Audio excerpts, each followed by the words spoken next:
Hi, and welcome to Shelf Life. I'm Judith Reed, and I'm so happy to be with you today on Jamaicans.com. As always, like the page. I wanted to share this with a friend. It's going to be a really good episode. And of course, drop a comment in the section below.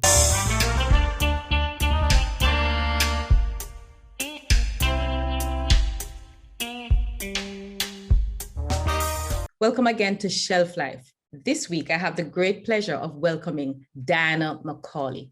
Now, Diana is an award-winning author and an environmental activist. Many of us know her from her work with the Jamaica Environment Trust, but for book lovers, we know her as a brilliant author, the brilliant writer of books such as Gone to Drift, Dog Heart, Hurricane, and her latest novel, which we're going to talk about today, Daylight Come. Hi, Diana. Good to have you on Shelf Life, finally. Hi, Judith. Thanks for having me. You know, I've read 3 of your books. I'm a big fan. I absolutely love your work. And I think part of it is because, apart from the fact that I really read mostly Caribbean authors, but your work is very real. Even your fantasy work is very real. And I'm going to get to that when we talk about Daylight Come. But before we even talk about the books, I always like for my viewers to get to know you a little bit. Tell me a little bit about Diana, growing up in Jamaica, where you're born, all that kind of stuff.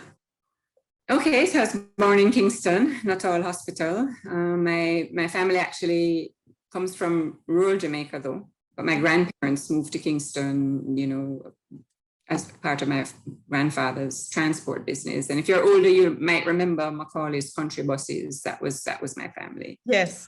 I grew up in Kingston. It's funny that I find it strange now to think I've lived all my life in a city, because I don't think of myself as a city person.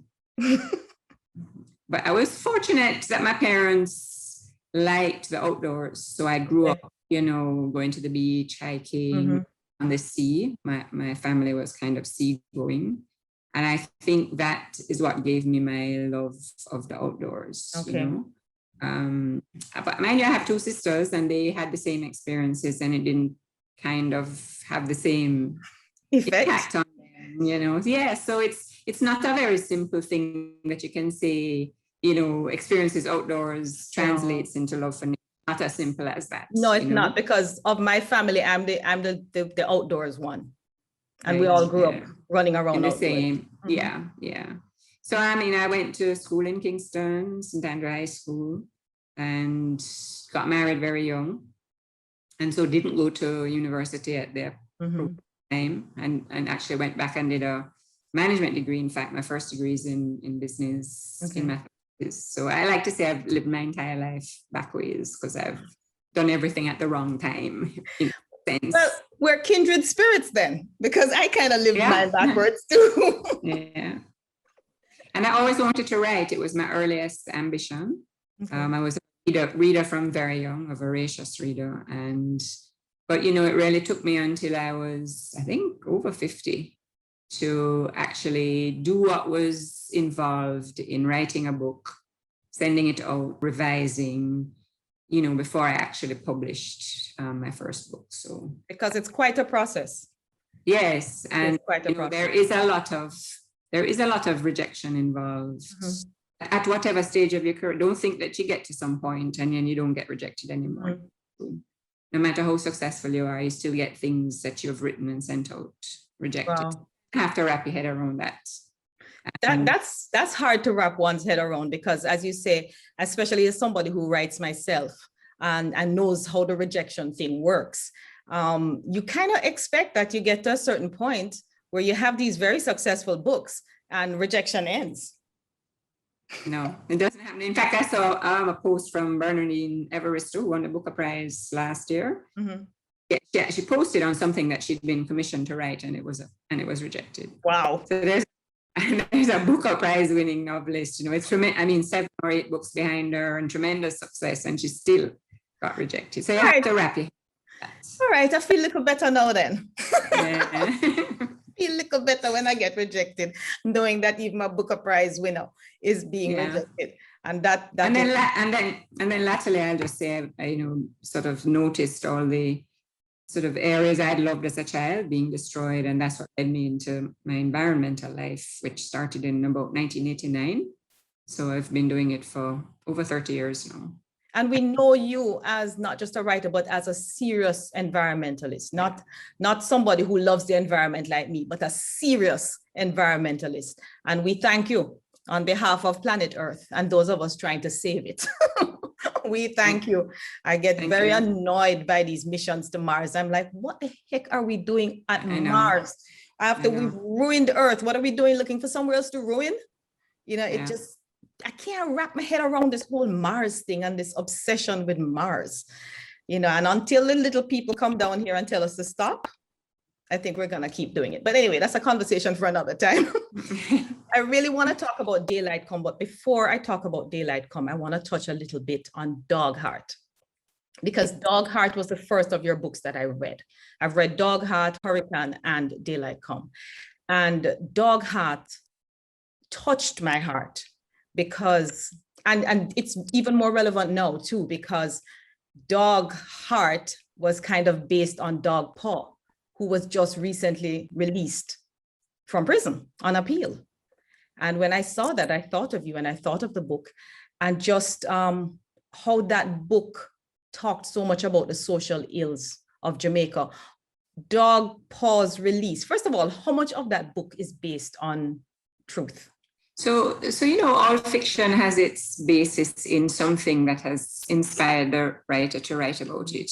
And while it is true that I had a relationship with a family of 4 boys and their mother, not 10, 4 boys and their mother, for about 10 years. That's where the 10 came from. The Dog Heart, I sat at my computer and I made it up. The events that are in the book and the characters that are in the book are fictional. They are my imagination. So it's not in any sense a description of Christopher Linton's life, but my relationship with him as a young boy and his brothers, did get me thinking about, the sort of hurdles that a young boy like himself face. And I kind of opened my eyes to these sort of social problems that I've lived here all my life, except for 2 years away at school. And I have to say I was humble and in some ways ashamed of my sort of blindness to the realities of so many of our young people. So that's what I want to say. I mean, it was definitely my experience, my actual experience did get me thinking about these things. There is one scene in the book that is pretty much how it happened, which was the scene where we encounter Dexter at Sovereign. The young boy begging at Sovereign. Right. That actually was where this relationship started. It wasn't, in fact, with Christopher Linton, but his older brother. Else I sat at my computer and made up. And the name is a complete coincidence. That this book was originally called Car Park Boy. And it started as a short story, which was published by a Caribbean writer under that title, which I never liked that title, though. And I'm bad at titles, so I was kind of casting around in my brain for what else could I call this book. And then I heard a discussion, I think it was on radio, about some other crime, some completely unrelated crime, where one of the people commenting said that, men are dog-hearted in Jamaica. And I thought, yes, that's the title for my book, because I actually don't believe in this idea of people being dog-hearted, as some kind of intrinsic character. Right. And just from your book, I mean, it's a brilliant title. And it's interesting that it's coincidence that it's not about his life, when so much of it seems to parallel his life, almost as if you saw it coming. You're some kind of seer. I don't claim any such thing, There's also a scene in there about sand mining, which I wrote because of my environmental work, Thought I'd seen these operations and therefore I had a basis to describe them. Right. And then to discover later, much later, years later, that in fact, Christopher was involved in sand mining. That's a complete coincidence. Wow. So there are lots of coincidences in the book that, predate how his life unfolded in public. And it's just one of those things. What I found very stirring about Dog Heart. And I think that's the word I'm going to use, is stirring about Dog Heart, and stirred my conscience. And I think would have stirred the conscience of everybody who read that book, is just how much the social ills of the country we call home, of Jamaica, or, how those social ills have contributed to the crime wave that we have. Sure. How the gap between the rich and the poor, the gap between the haves and the have-nots, how people like Christopher, Dexter in your book, started so far behind that he just couldn't possibly catch up. Which he says in the book, that it's like a race on sports day and you're so far behind and the other kids are wearing shoes and you're barefoot and the track is stony, and it certainly caused me to think deeply about these things, reflect about them, to also recognize that my own sort of upper middle class prescriptions of the solution being education were entirely too simplistic, And I wanted in writing the book to humanize the kids that we all drive past on the street. I will say that was much more common then than it is now, but it still is there. Yeah.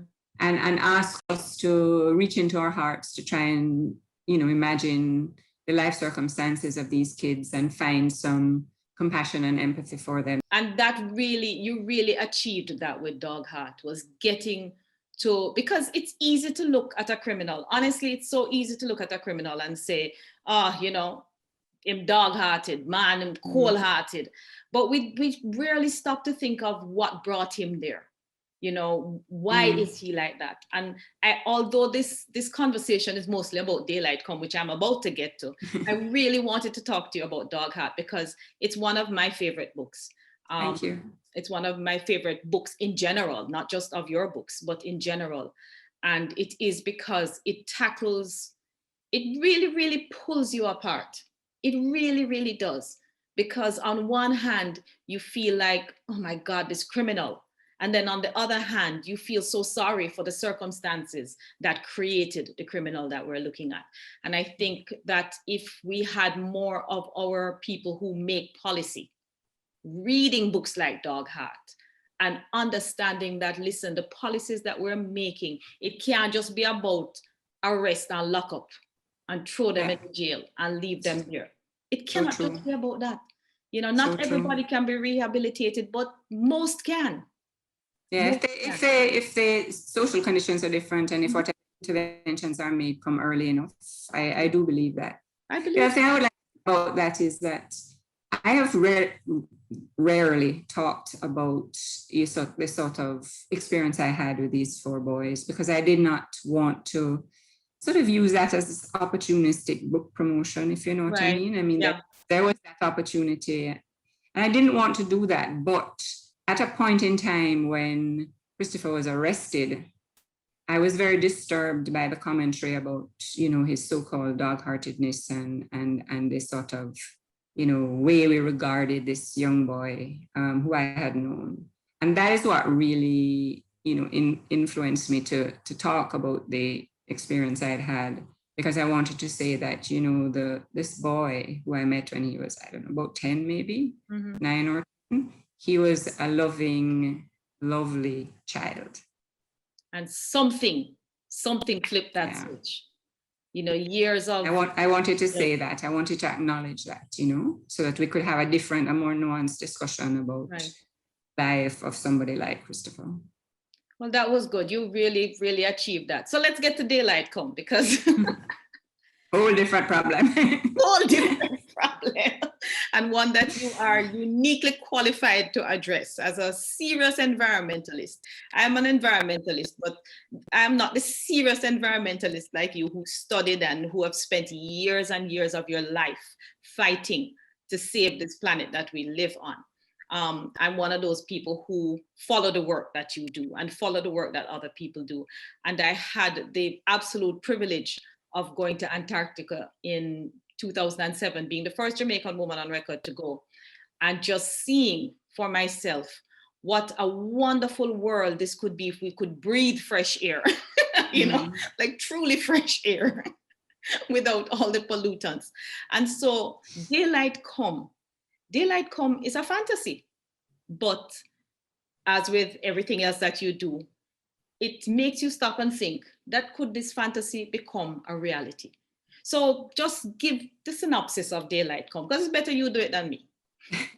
So first of all, I'm really jealous for your Antarctica trip. I'd love to go to both poles, actually, the Arctic and the Antarctic. And I've read a lot about both of them. And I know exactly what you mean, although I've never been there, about the air quality and the difference. You get to an area that's not really been so impacted by human beings. I come also inspired by not something that happened to me personally, but reports that I saw where people in the Middle East who were construction workers, in high-rise buildings, were falling from the scaffolding because it had become too hot to go outside during the day.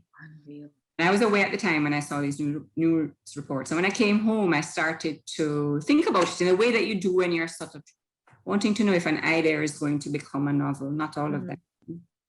And I started to observe the people who were working outside.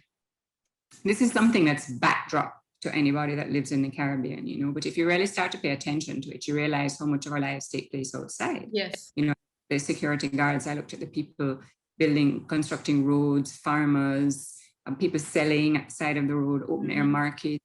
You know, there's a whole big chunk of our lives, people just walking on the street, getting from places. There's a whole chunk of takes place, the beach, outdoors, right? And I started to think about, well, what happens if it becomes too hot to go outside during the day in a place like the Caribbean? And so that's the basic premise of Daylight Come, which is that, you know, it's become too hot to go outside during the day. So life has turned around. Everybody works at night when it's cooler and sleeps in the day. But one of my protagonists, a 14-year-old girl named Sorrel, she can't sleep in the day. And she senses in her body that there's something wrong with this way of life. The book is set in 2084. So not so far in the future that, I mean, a child born today might very well live to see 2084. True. They will live for his or her children will be alive in 2084. And so this young woman tries to convince her mother, Bibi, to leave the city where they've had an evacuation notice because of the rising seas, to try and get to the mountains where there are hopefully cooler temperatures. And she's heard there are people, especially young people, living in the old way. And she wants to try and get there. She wants to try and have a more normal life. And so she can sleep at night and go outside in the day. Like it should be. Yeah, like it should be. So that's a basic story. The mother and daughter do leave the city. And then, of course, they encounter all manner of dangers and decisions. And it's also an exploration of the relationship between a mother and a teenage girl, which sometimes can be problematic, you know, because a teenage girl is, you know, becoming mouthy and talking back and trying to craft her own persona. Right. And their sort of realization of the types of sacrifice they have to make for one another. And they did have to make a lot of sacrifices. But some of the other themes that came out in the book, which I thought were really very relevant, was just how this new society, this new way of living, because it's too hot to go out in the daytime and you have to work at night and sleep at day, but also all the other things that happened as a result of these environmental changes, such as the repressive government that came in. I think those, you know, it's true in history that in circumstances of chaos, which is what I'm describing, you know, they do tend to throw up repressive governments. So in Daylight Come, there's a government force called the Domins, and they're shadowy, you know, they're not greatly described, but you get to understand that there are dangers that are posed by the government, that, you know, any kind of dissent is not tolerated. And the other thing that's happened is, due to all the various pollution in water supplies, you know, reproduction has slowed, and hormone levels in men particularly have fallen. And so men are not that fertile, women are not that fertile, and men are also not so much disposed to violence. And so the Domins, the government force, has to train young men to be violent. It has to be inculcated in them. And so they want to control the reproduction of women. They take away the children when they're young, if they're males particularly. You know, so there's all of this kind of going on, which is somewhat a feature of dystopian fiction. Kind of like that TV show, Handmaid's Tale. Right. That whole Yeah. dystopian society where. But I haven't actually read about it having its source in, pollution, in the fact that pollution has, disrupted our sort of hormone levels and the various things that make us human, including our ability to have children. It's interesting I'm sure that someone has written about it, though. I'm sure somebody has, and it's interesting that you made that connection, because it is true that more women are turning to other means of trying to conceive. More couples are doing all kinds of things to try and conceive, because it seems to be becoming harder. And somehow you never seem to connect that with a pollution situation. They say it's stress, but stress, of course, is not just the stress of work and stuff like that, but pollution causes stress as well on the body. And somehow you've managed to make that connection. I try to include things that have already happened, not all in one place or all at one time. But I do know, for instance, that, sperm levels in men have been documented as declining because of chemical pollution. Rarely seen anything about women's fertility. I do know women are having children later and the stress that you mentioned. So, but it's already known that there are falling sperm rates in men, Wow. Other things in the book about what the different things that we would eat in such a world, because fisheries have collapsed. Right. All our domestic animals have become feral, so, our pigs and chickens and that kind of thing have become feral and actually attack human beings. So, and this also has happened in other parts of the world. So I try to include things that have, not at scale, of course, but they are entirely possible at scale to happen. So you really believe that there could come a time when daylight could become reality if we don't do something? If we don't change the way we operate our societies, I am certain of it. The timing is unpredictable. And this question of feedback loops, tipping points, but the scientists don't, the temperature is rising at a certain level. But what scientists don't know is if there's going to be some tipping point when, let's just say, there's a collapse of a very large glacier that causes, the sea level to rise more than they've predicted, or one of the very big concerns now is acidification of the oceans. There's these, or even a volcanic eruption, which is not a man-made cause, but might tip things into a sort of runaway escalation of the timeline. Right.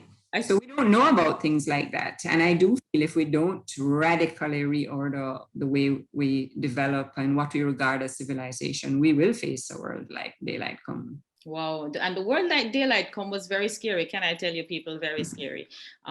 Especially for somebody like me who believes in climate change. And I mean, honestly, I don't see how people don't believe in climate change. You see it every year. It gets hotter and hotter and hotter. I live in Florida half of the year, and I really try not to come to Jamaica in the summer because at least in Florida it's just as hot, even hotter. But I can lock myself into an AC unit without APS being my problem. Right. Yeah. I don't really understand this business about belief, because the warming temperatures is a fact. It's a fact. I think you can only perhaps say that you don't believe it's caused by human beings, but that's been so well documented. You really have to be in some state of persistent denial at this point. Right.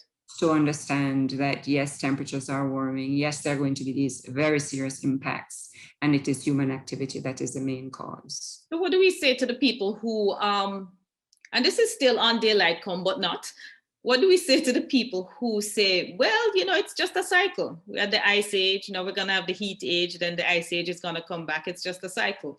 It has nothing to do with us. What do we say to those people?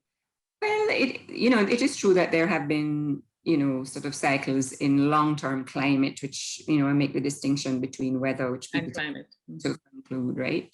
But there's never been a case where we have caused it.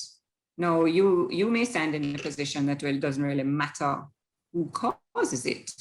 But if we know that this is going to have very serious impacts on our human civilization, I don't understand why we don't decide that since we caused it, we can do something to it. You know, how could this be something that we welcome? It's mystifying to me. I think because a lot of people figure, well, it's going to be the next generation's problem, which brings me back to daylight come, by the way, because in daylight come, old age was like 40s. Right. You know, there was so no life expectancies start to shorten because of some of these pollution problems, because people are basically turned into refugees, right? And right. Refugees don't live long lives. They don't have health care. They have poor living conditions, poor food, you know, and there are other threats from violence and so forth. So life expectancies have shortened. And in fact, there's a whole lot of resentment against older right. people who had that attitude you've just described. Well, I'm fine, and therefore I'm not going to do anything about this because it doesn't affect me. And I think if that's how it does play out, there will be a whole lot of resentment and anger against the people of my generation who just sort of stood by and let it happen. And I actually don't believe people are that unconcerned about the health of their children and their grandchildren. I think people are concerned about that. You know, they don't want to bequeath to their descendants an unlivable planet, unlivable life. I think the mindset that needs to be pushed back on is the mindset that says, yes, I understand this is a problem. Yes, I know it is going to affect my children and their children, but they will develop the kinds of technology that will deal with it. Which is exactly what happens in daylight come, where they develop the technology, but now they've turned against our generation and the people 40 and over because they did nothing, and so they're disposable. What I love about daylight come is that it's all about all this environmental stuff we're talking about, but in a novel. So it's a story, you know, so even somebody who isn't inclined to read the scientific stuff will be able to read this as a story, a real story of what could happen. You know, well, of course, I hope, and I do hope that this is a really good story, a fast-paced adventure story of a relationship between a mother and her daughter, you know. But I also think, because I have had this, 30 years as an environmental activist, that I in my sort of first 10 or 15 years was very preoccupied with getting the data right and the science right. Okay. And I think in a quite measured way about these problems. And now I feel differently. Now I feel that it is the job of everyone, all artists and everyone who has a platform, to reach people's hearts more than minds, you know? So to tell stories, to draw pictures, to create music that is really going to animate us and activate us rather than the dispassionate voice of science. So that's where I stand now. I'm a storyteller, and I want to say, hey, pay attention, you know, this is how it could happen, and hope to draw people into the problem without preaching at them or beating them over the head. Just saying, this is how it could play out. Meet these people. You know, are you interested in their circumstances, their lives? Will they triumph? And hope that the answer to that is yes. And hope so, because that's kind of, I totally get where you are, because that's kind of what I try to do with stuff like my Antarctica film. You know, it's about my trip, but it's also about the environment. I bring into it some of that environment and the statistics and some of the information, so that in the middle of watching me walk around with penguins and getting jealous, you also are learning something about the earth that we're in. And I feel like if each of us would do something, you know, there can be simple things. And you and I were talking before, and you were saying, you know, it's a bigger geopolitical situation that has to be dealt with on that level. But if we can get people to even individually do some small things. I know that since the pandemic has struck, the plastic in the ocean is even worse. Yeah. You know, it's even worse. And the disposable masks and gloves are now filling up our gullies and everywhere. We shouldn't focus too much on that to the exclusion of the plastic, because it's still a very long way away from eclipsing, the damage caused by plastic. Mm-hmm. I personally try to live my life in such a way that my environmental impact is reduced as much as possible. Yes. So I try and do those personal actions that you talk about, but I also recognize that those actions that I might take and you might take and perhaps we even feel our sacrifices, they actually are not going to solve the problem. This is something I've learned. I do it because it reduces my own feelings of sadness and guilt and this. So I do that because I try and live my life in such a way that it doesn't make me ashamed, if you know what I mean. Yes. But I also recognize that, that's not going to, the fact that I very rarely drink bottled water out of a plastic container is not actually going to save the planet. And what is called for from all of us is a much greater level of involvement in the whole political aspect of these problems, because the science is well known, and the solutions are well known. It's not a problem of science; it's a problem of political will and problem of will. Yeah. So that's what we're all called to do. To get more involved at that level, and then just taking my plastic to the recycling depot around the corner. Okay, so what's next? What are you working on?